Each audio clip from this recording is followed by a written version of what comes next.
Have you ever wondered why your waistline keeps thickening even though you're not eating more than you used to, or why your brain feels foggy, tired in a strange, quiet way, like a soft mist has settled over your everyday thoughts? I've sat with hundreds of patients just like you at the age when life begins to gently ask us in return, have I missed something in how I've been caring for myself? And I want to say this to you clearly, gently, but firmly. High insulin doesn't just store fat in your belly. It quietly opens the door to far more dangerous intruders.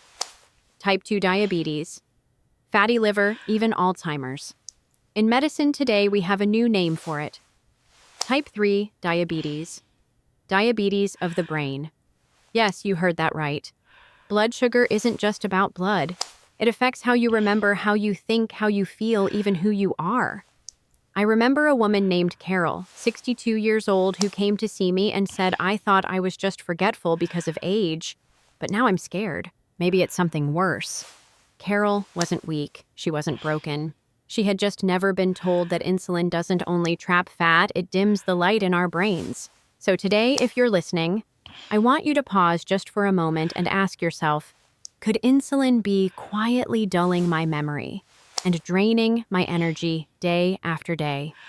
We'll go deeper from here, and I'll walk you through it in the simplest, most human way possible. I want you to imagine this. It's a quiet Sunday morning, no rush, no phone buzzing, just you, your familiar kitchen, and a small cup of warm water. You add a gentle dose of vitamin C, then every 20 minutes you do it again, softly, steadily, until your body speaks. That's when the flush happens. A natural response from your gut, as if your body is turning on the tap to rinse away what's been sitting stagnant for far too long. It's not a laxative. It's not a radical detox. It's simply a gentle, effective way to press the reset button on an overloaded digestive system. I've guided hundreds of older patients through this practice, people dealing with constant bloating, heaviness after meals, and especially that relentless craving for sugar. One of them, Ray, 67 years old, told me after his first flush, I honestly can't remember the last time my stomach felt that light. Because here's the truth. Sugar addiction isn't just about willpower. It's biology. It's gut bacteria fermenting the wrong things. It's dopamine lighting up in your brain. It's habits repeated over decades. And sometimes, to break that cycle, you don't need a revolution. You just need a gentle nudge to the system, something like a vitamin C flush, to remind your body it's time to turn a new corner. And you can begin as soon as tomorrow morning. Decades of insulin resistance built up by poor eating habits and chronic stress is the real reason traditional diets keep failing us. Have you ever felt like you've tried everything? You've dieted, you've exercised, you've cut carbs, you've juiced the greens, you've gone to bed hungry, and still woke up tired. And still, nothing changed. That belly, still there. Those old jeans still don't fit. That reflection in the mirror starting to look like someone you don't even recognize anymore. I've seen this story play out hundreds of times. So let me say this clearly. You didn't fail. Those diets simply stopped working for your body. Because after 50 insulin resistance, this quiet, invisible state rewrites the rules of the game. And the game you're playing now has very different rules. Insulin is a fat storage hormone.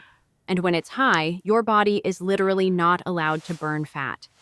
Even if you're running for an hour a day or eating under 1,000 calories. I remember one of my patients, Linda, 59, a retired school teacher. She said this to me through tears. Doctor, I feel like my body's betraying me. I held her hand and replied, no, Linda, your body isn't betraying you. It's trying to protect you in the only way it knows how. Even if that way is outdated. Your body isn't lazy. It's simply following old signals. Constantly high insulin, cortisol on standby, leptin ignored, ghrelin screaming for food. And when the entire hormonal system is out of balance, every bite of food every hour of sleep, every step you take, starts to feel like swimming upstream. But here's the truth. You don't have to stay stuck. By learning how to lower insulin properly, restore your natural rhythms, and rebuild your trust in yourself, you can reclaim your body and the life you were always meant to live. I know, for years you've been warned about salt. That salt is the enemy. That salt causes high blood pressure. That the less salt, the better. But that's not entirely true, especially once you're past 50. You see, our bodies are bioelectrical systems. Every heartbeat, every nerve signal, every muscle contraction requires sodium, the key mineral in salt, to function properly. A study by Dr. James DiNicolantonio in his book The Salt Fix made this point clearly. A diet too low in salt can lead to fatigue, muscle cramps, chronic dehydration, and even increased insulin resistance, the very thing we just talked about earlier. I had a patient named George, 68 years old, who kept feeling exhausted even though he drank water all day long. We added just a pinch of Himalayan salt to his morning water, and 3 days later he said, "I feel awake again," for the first time in months. Now, I want you to think about snacking. That creamy cappuccino at 10 a.m., that tiny cookie at 3 p.m., a handful of almonds between meals.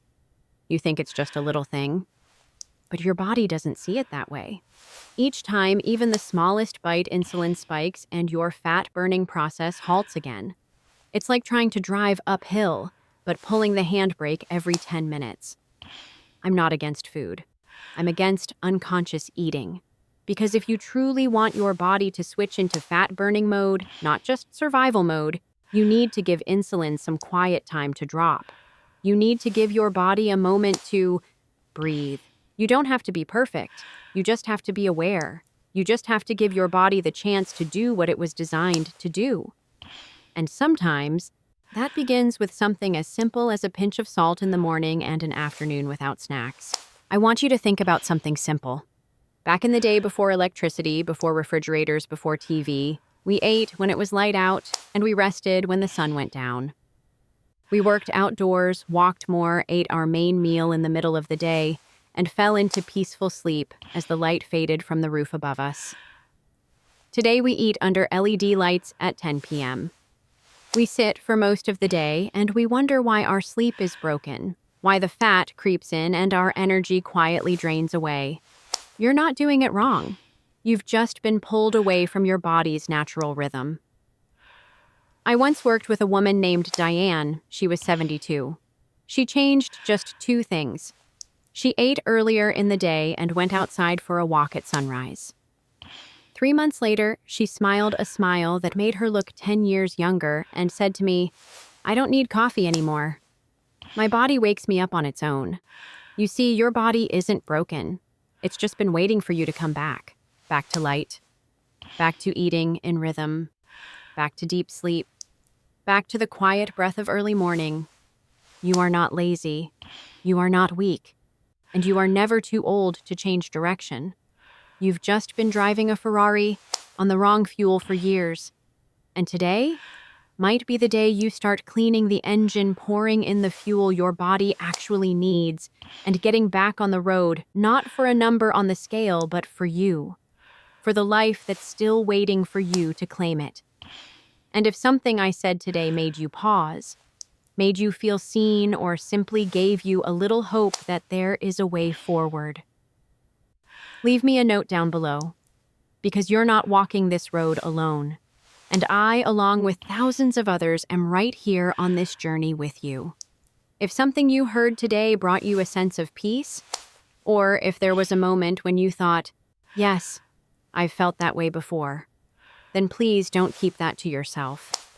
Leave a comment below. I read them. I listen. Always. And who knows, your words might be the tiny light someone else needs, someone still walking through the darkness you just came out of. You can also hit the like button if this video spoke to you, because algorithms don't understand the human heart. But your one little click could help this message reach someone who needs it. And if you'd like me to walk this journey with you week by week, step by step through videos like this, just hit subscribe and turn on the bell. I'm not here to scold you for eating too much. I'm here to remind you that your body deserves to be understood, to be loved, and to be gently guided back home. We are not aging backward. We are growing deeper into understanding, into awareness, and into a healthier, more powerful version of who we truly are. I'll see you in the next video. And if you feel like you're already sweet enough, then remember, you don't need more sugar. After 50, your body no longer runs on the weight loss hacks you heard when you were younger. It becomes more sensitive, more intelligent, and yes, more vulnerable too. That's why instead of counting every calorie on your plate, I want you to try something different. Come back to your body's natural rhythm. Eat when the sun is up. Rest when it goes down. Prioritize deep quality sleep, not just hours in bed, but true sleep cycles. And most importantly, tune in to your hormonal signals like insulin, cortisol, and leptin, those quiet but powerful conductors of the whole system. I once had a patient, Maria, 64 years old. She had tried every diet, keto, intermittent fasting, detox plans, and still her weight refused to budge. Until one day we sat down not to talk about food, but to talk about sleep, about the blue light from her phone before bed, about the last time she truly felt relaxed, about how she skipped breakfast but snacked all through the night. We didn't start with her plate. We started with light breath and stillness. And after just 1 month, Maria didn't just lose a few pounds. She looked at me and said, "I feel like myself again." You see, after 50, your body doesn't need to be controlled. It just needs to be recalibrated gently and with compassion. And that's what I hope you take from today. Not pressure, but listening. Not fighting your body, but walking with it one thoughtful step at a time. Insulin resistance. I often call it the silent gatekeeper, the one quietly locking away fat in your body like Rapunzel trapped in her tower. Only this time, there's no prince climbing up, no magic from the treadmill, no miracle from celery juice, and definitely no salvation from a calorie-counting app, because the tower door has been locked by insulin. You can eat less, exercise more. But if your insulin is still high, your body is getting one clear message: do not burn fat. Keep storing. I remember a man named Mark, 61 years old, an engineer his whole life. He walked into my office with a printed color Excel sheet tracking every calorie, every step, every day for 3 months. He looked at me and said, "Doc, I've done everything right. Why am I still gaining weight?" I put a hand on his shoulder and told him, "Mark, the problem isn't in your data. It's in the signal. Your insulin is telling your body, hold on to everything. Don't let anything go." So we started small, cutting hidden sugars from breakfast, adding more protein early in the day, stopping the mindless snacking between meals, and most importantly, giving insulin a chance to come down. 2 months later, Mark came back. He was wearing his old shirt again. It fit like it used to. But what he said stuck with me. "I don't just feel lighter. I feel free." You see, lowering insulin isn't about dieting. It's about unlocking the door, the one your body's been waiting years to open. No magic, just the right understanding. And maybe today is the day you start turning that key. I know. We grew up believing that if something is labeled healthy, it must always be good. A banana in the evening, a small bowl of brown rice, a plain yogurt after dinner. Sounds harmless, right?